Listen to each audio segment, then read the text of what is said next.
जय हिंद साथियों, आप सभी का स्वागत है आपके अपने YouTube चैनल पर। तो साथियों, आज ये जो अपनी क्लास है ये BRO मैकेनिकल डीजल रेलवे जितने भी एग्ज़ाम है जिसमें मैकेनिकल डीजल IT से संबंधित कोई भी क्वेश्चन पूछे जाते हैं उससे संबंधित हम टॉपिक कर रहे हैं। तो आज की ये जो अपनी क्लास है ये 9 नंबर की क्लास है और इससे पहले अपनी 8 क्लास कर चुके हैं। तो दोस्तों उन सारी क्लासों में जो टॉपिक चल रहा था वो कॉमन टॉपिक चल रहा था। अभी पिछली 3 क्लासों में अपना टॉपिक चल रहा था FIP। तो आज ये FIP की लास्ट क्लास होने वाली है। इसके बाद मैं एक क्लास के बाद आपको क्वेश्चन कराऊंगा FIP के, यानी जो FIS यानी फ्यूल इंजेक्शन सिस्टम है उसके जितने भी क्वेश्चन है वो मैं अगली क्लास में आपको करवाऊँगा। इससे पहले मैं आपको बता दूँ कि अपने पिछली क्लास में क्या क्या किया। तो ये जो डायग्राम था जो मैंने पहली क्लास में बनाया था, इससे आधार पर मैं आपको बता दूँ कि मैंने क्या क्या करवा दिया। तो देखिए, ये फ्यूल इंजेक्शन सिस्टम था जिसमें क्या था, हमने फीड पंप कर लिया था, उसके बाद में हमने फ्यूल इंजेक्शन पंप कर लिया था, इसके बाद में क्या फ़िल्टर कर लिए थे कल हमने। और आज ये अपनी जो क्लास है ये लास्ट क्लास है, इंजेक्टर और नोजल से संबंधित की क्लास है जो आज ये लास्ट होने वाली है। इसके बाद में एक क्लास में आपको क्वेश्चन करवाऊँगा। तो दोस्तों चलते हैं आज की क्लास के लिए। ये देखिए, ये क्लास है इंजेक्टर एंड नोजल के लिए। इंजेक्टर एंड नोजल के लिए जो क्लास होने वाली है ये क्लास है injector and nozzle. Injector and nozzle की क्लास होने वाली है। तो दोस्तों ये जो आपको जो डायग्राम आप देख रहे हो, ये जो डायग्राम आप देख रहे हो, इस डायग्राम में ये एक इंजेक्टर और नोजल दोनों का डायग्राम है।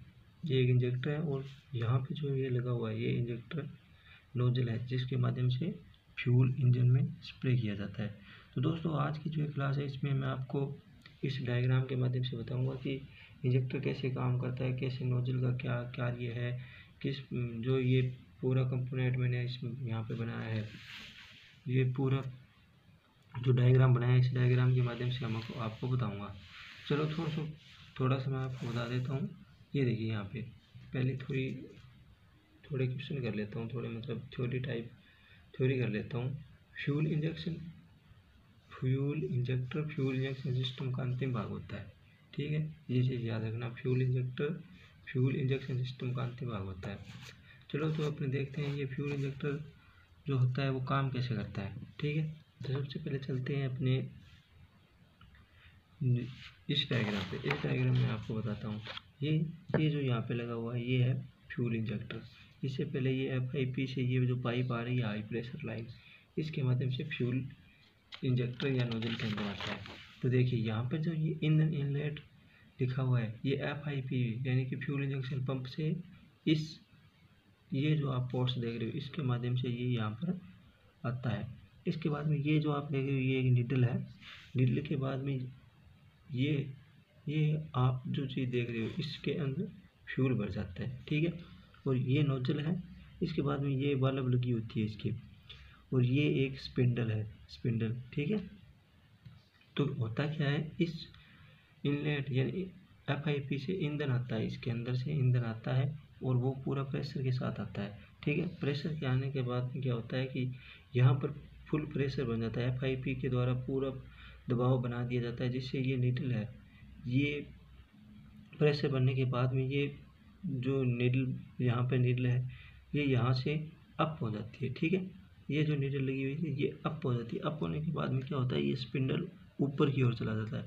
ऊपर की ओर चलने के बाद में जो यहाँ पे प्रेशर के कारण यानी जो फ्यूल का प्रेशर बना था उस प्रेशर के कारण ये स्पिंडल ऊपर की ओर उठता है, जिससे ये जो द्वार है, ये नोजल का जो छिद्र है ये खुल जाता है और इंजेक्टर से यहाँ पर फ्यूल इंजेक्ट हो जाता है, ठीक है।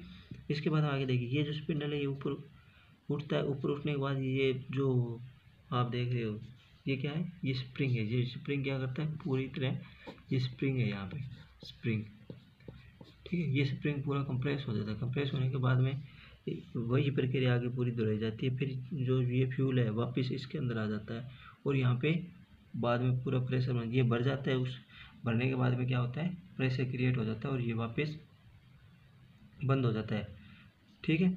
क्योंकि ये यहाँ से पूरा जो इंजेक्टर से जो फ्यूल आया था, FIP से जो फ्यूल आया था वो इसके ऊपर उठने के बाद में यहाँ फ्यूल इंजेक्ट हो जाता है सिलेंडर के अंदर। फिर जो नया फ्यूल आता है वो इसमें प्रेशर बनाता है और ये स्पिंडल वापस वहीं इस छिद्र को रोक देती है। फिर प्रेशर के कारण ये वापस ऊपर उठती है, स्प्रिंग कंप्रेस होता है फिर वापस जो ये फ्यूल चला जाता है उसके बाद में ये वापस एक्सपेंड हो जाती है, ठीक है। इसके बाद में क्या होता है, ये जो आप देख रहे हो लीक ऑफ, ये लीक ऑफ देख रहे हो, इस लीक ऑफ में क्या होता है, जो एक्स्ट्रा फ्यूल आया था यानी जो फ्यूल इंजेक्ट हो गया उसके बाद में जो फ्यूल बचता है वो सीधा ही क्या होता है फ्यूल टैंक में भेज दिया जाता है। फ्यूल टैंक से फ्यूल टैंक में ये जो फ्यूल है ये फ्यूल टैंक में जाता है, ठीक है। इसके बाद में ये एक लॉक की नट होता है जिसमें इंजेक्टर को फिट किया जाता है या लॉक किया जाता है स्प्रिंग की मदद से। और वहीं दूसरी ओर ये देखिए ये क्या है, एडजस्टिंग स्क्रू, ये होता है एडजस्टिंग स्क्रू। इसका क्या कार्य है, इसके माध्यम से अगर कंप्रेसर स्ट्रोक में या जो इंजेक्टर है वो पूरी तरह से अगर कम स्प्रे कर रहा है तो इसको कस देंगे, अगर वो ज़्यादा स्प्रे कर रहा है तो इसको थोड़ा ढीला कर देंगे, यही कार्य है इस एडजस्टिंग स्क्रू का। इसके बाद आगे देखिए, इसके बाद में देखिए ये चीज़ आपको समझ गए कि बल्ब कैसे काम करता है, कैसे कैप खुलती है। ये जो निडल थी यहाँ से ये फ्यूल भर जाता है, फ्यूल भरने के बाद में यहाँ पर एक प्रेशर क्रिएट हो जाता है जिससे ये स्पिंडल ऊपर उठता है और यहाँ जो फ्यूल होता है वो इंजेक्ट हो जाता है, ठीक है। इसके बाद में वापस ये डाउन होता है और पूरा प्रेशर बन जाता है, ठीक है दोस्तों। इसके बाद देखते हैं इंजेक्टर के प्रमुख कार्य क्या क्या है, ठीक है। अब मैं थोड़ी कराने वाला हूँ, ये चीज़ आप लिख लेना, भैया एग्जाम में आपके बहुत काम आएगी। इंजेक्टर की स्प्रे पूरी तरह ऑटोमाइज होना, इंजेक्टर की स्प्रे पूरी तरह ऑटोमाइज होना पहला कार्य। डीजल का कंबशन चैम्बर में अच्छी तरह से फैलना, डीजल का कंबशन चैम्बर में अच्छी तरह फैलने का कार्य किसका होता है, इंजेक्टर का होता है। वहीं दूसरी ओर कंप्रेशन स्ट्रोक के अंत में इंजन सिलेंडर के अंदर हवा का दबाव अत्यधिक बढ़ जाता है। इस समय फ्यूल इंजेक्टर द्वारा 120 बार से लेकर 200 बार तक के प्रेशर से डीजल स्प्रे किया जाता है। यानी जो इंजेक्टर के अंदर इंजेक्टर से जो स्प्रे किया जाता है कंप्रेशन चैम्बर के अंदर, उसका जो प्रेशर होता है वो 120 बार से 200 बार तक होता है, ठीक है दोस्तों। चलिए आगे चलते हैं। इसके बाद में देखते हैं नोजल, ठीक है। ये चीज़ आप समझ गए, ये इंजेक्टर होता है, इसको पूरे को इंजेक्टर बोलते हैं और ये चीज़ जो आप की होती है इसको बोलते हैं नोजल, ठीक है दोस्तों। चलिए आगे, तो अब हम पढ़ने वाले हैं नोजल।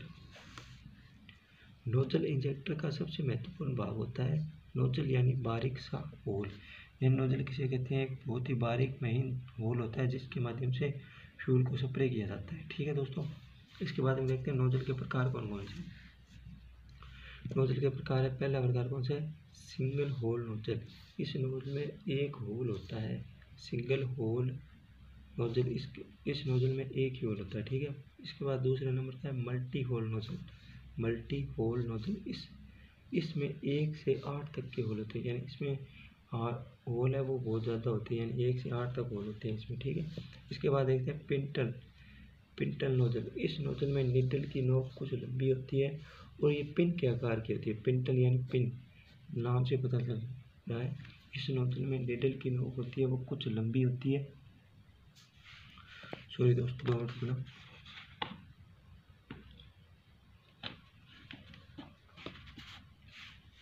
आज मेरा गला खराब है, थोड़ा दिक्कत हो रही है थोड़ी बोलने में। चलिए आगे चलते हैं। पिंटल नोजल आपने पढ़ लिया। इस नोजल में निडल की जो नोक होती है वो कुछ लंबी होती है और ये पिन के आकार की होती है, ठीक है दोस्तों। इसके बाद में देखते हैं पिंटॉक्स नोजल, इसमें छोटा छेद होता है जिसे ऑक्सिलरी होल कहते हैं। यानी इसकी क्या खास बात है पिंटॉक्स नोजल की, इसमें छोटा छेद होता है जिसे ऑक्सिलरी होल बोला जाता है, इसको ऑक्सिलरी होल बोला जाता है। इस छिद्र के कारण फ्यूल लगभग 10% भाग मुख्य इंजेक्शन के पहले इंजेक्ट हो जाता है।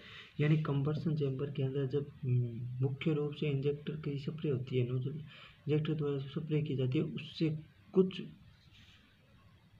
भाग पहले, यानी जो इंजेक्ट होने वाला है उस भाग से पहले ही थोड़ा इंजेक्ट उसके अंदर कर दिया जाता है। क्यों कर दिया जाता है ऐसे, ताकि जो मुख्य इंजेक्शन होने वाला है वो पूरी तरह से उस जो कंप्रेशन हुआ है उसमें बदल जाए, आग पकड़ सके बढ़िया तरीके से और बढ़िया तरीके से कंबशन चैम्बर में पावर स्ट्रोक मिल सके, ठीक है दोस्तों। इसके बाद में क्या होता है, इसकी विशेषता क्या है, ऐसी नोजल ठंडे इंजनों के स्टार्टिंग में सहायक होती है। यानी जो ठंडे इंजन होते हैं, ठंडे इलाकों में जो इंजन होते हैं ठंडे इंजन यानी कि सर्दियों में जब इंजन ठंडे हो जाते हैं तो इस प्रकार के नोजल का प्रयोग किया जाता है। ठीक है दोस्तों, पिंटोक्स नोजल का इसका क्या कार्य है, ये मुख्य इंजेक्शन से पहले इंजेक्ट हो जाता है, क्योंकि जिससे कि अपना जो मुख्य इंजेक्शन होने वाला है सिलेंडर में कंप्रेशन स्ट्रोक में होने वाला है उसमें पूर्ण रूप से दहन हो उसके, यानी जो दहन है कंप्रेशन एयर का जो दहन है वो पूर्ण रूप से उसके, इसलिए वह थोड़ा पहले इंजेक्ट हो जाता है।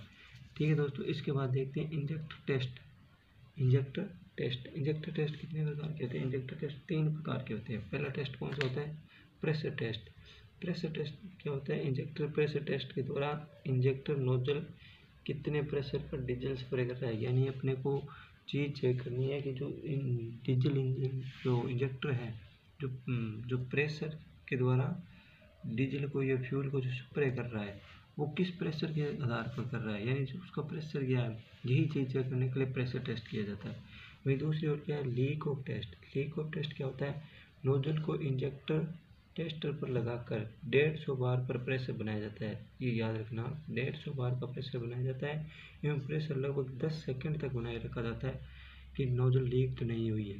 ठीक है, इसका क्या कारण होता है? इसमें जब नोजल लगी होती है उस नोजल में टेस्ट किया जाता है, उसमें जो ये नोजल है जैसे इसका छेद बंद कर दिया जाता है पूरी तरह से इसको बंद कर दिया जाता है, और इसका जो इंजेक्टर टेस्टर होता है उसका जो प्रेशर है वो 150 बार लगभग 10 सेकंड तक रखा जाता है। इसके बाद में देखा जाता है कि ये जो छिद्र है इसके आसपास कोई गीलापन तो नहीं है या कोई बूंद तो नहीं टपक रही है, यही चीज़ देखने के लिए लीक ऑफ टेस्ट किया जाता है। ठीक है दोस्तों, इसके बाद देखते हैं स्प्रे टेस्ट। स्प्रे टेस्ट द्वारा चेक किया जाता है कि इंजेक्टर डीजल को अच्छी तरह ऑटोमाइज कर रहा है या नहीं, यानी स्प्रे टेस्ट के माध्यम से देखना चाहते हैं कि जो इंजेक्टर होता है उसका जो फुहारा है, यानी जो फुहारा है इंजेक्टर इंजेक्ट कर रहा है, ऑटोमाइज कर रहा है फ्यूल को, डीजल को अच्छी तरह ऑटोमाइज कर रहा है या नहीं कर रहा है, उसका फुहारा अच्छी तरह बन रहा है नहीं बन रहा है, यही चीज़ चेक करने के लिए स्प्रे टेस्ट किया जाता है।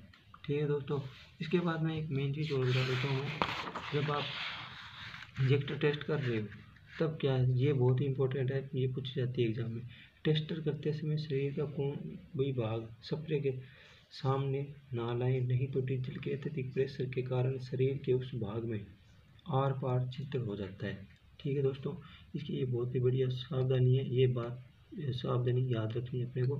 टेस्ट करते समय शरीर का कोई भी भाग स्प्रे के पास सामने ना लाएं, नहीं तो डीजल के अत्यधिक प्रेशर के कारण डीजल के उस भाग में आर पार छिद्र हो जाते हैं। ठीक है दोस्तों, तो ये थी आज की अपनी क्लास। इसके माध्यम से हमने क्या पढ़ा, थोड़ा मैं रिविजन करा देता हूँ। इसके बाद पहले हमने पढ़ा कि इंजेक्टर कैसे वर्क करता है, इसमें FIP से इसमें फ्यूल आता है, फ्यूल नीडल में प्रेशर बनाता है, प्रेशर बनने के बाद में ये जो स्पिंडल होता है ये ऊपर उठता है, ऊपर उठने के बाद यहाँ का जो प्रेशर किया हुआ फ्यूल होता है वो इंजेक्ट हो जाता है। इसके बाद में स्पिंडल वापस नीचे आ जाता है और वापस प्रेशर बनने के बाद ये क्रिया चलती रहती है। इसके बाद में ये जो लीक ऑफ देख रहे हो, यहाँ से जो एक्स्ट्रा फ्यूल जो इंजेक्ट नहीं हुआ है वो वापस फ्यूल टैंक में चला जाता है। ठीक है दोस्तों, इसके एडजस्टिंग चक्रों पर डालो पटे कि इसको एडजस्ट कर सकते हैं। इसके बाद में फ्यूल इंजेक्शन सिस्टम के कार्य क्या थे ये बड़ा नोजल पड़ी। नोजल 3 प्रकार की होती है, single hole nozzle, multi hole nozzle और पिंटल होल नोजल, और लास्ट थी पिंटोक्स नोजल। इसके बाद हमने इंजेक्टर टेस्ट पढ़े। तो ठीक है दोस्तों, आज की अपनी क्लास यही समाप्त करते हैं। इसके बाद मैं आपको एक क्लास का क्वेश्चन करवाने वाला हूँ, FIS के जो महत्वपूर्ण क्वेश्चन है वो उसकी एक क्लास में लेके आना वीडियो के माध्यम से। तो ठीक है दोस्तों, धन्यवाद, जय हिंद, जय भारत।